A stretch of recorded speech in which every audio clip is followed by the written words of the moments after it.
এই ব্যক্তিকে গাঁজা সেবনকালে ধরা পড়া হয়েছে এবং গাঁজাটুকু দেখি ওর হাতে দেন হাত পাত।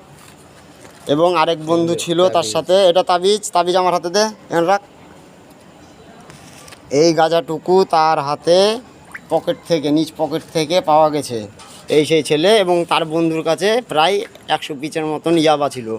সে দৌড় দিয়ে পালিয়ে গেছে এবং তার আমরা চেক করছি যাবতীয় কিছু। তার 2টা সেট আমাদের কাছে আছে। সেট দুটো দেখান ভালো করে। তার 2টা সেট আমাদের কাছে আছে।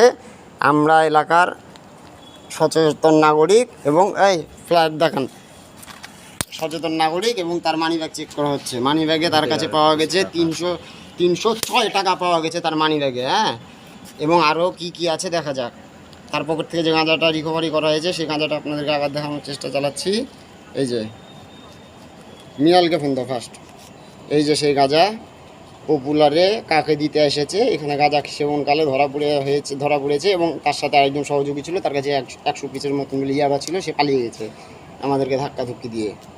এবং তার মানিব্যাগ থেকে আরও কিছু টাকা পাওয়া গেল, 1000, 2000। ওই খানকির ছেলে 3000 বললি কেন? এই মাদার চোদ, এখানে তো কোনো টাকাই নাই। তো ভুল হয়ে গেছে মানে 3000 বলে মানে তুই আমাকে চোর শব্দ করছিস সকাল 5। এই তুই 3000 আছে বললি কেন টাকা রে মাদার? ওই যে 300 টাকা সবগুলো এই বেশার বেটা, তোর মাকে যদি তুই এলে ভিডিও অফ করো, গালি দিচ্ছি, ভিডিও অফ করে দাও।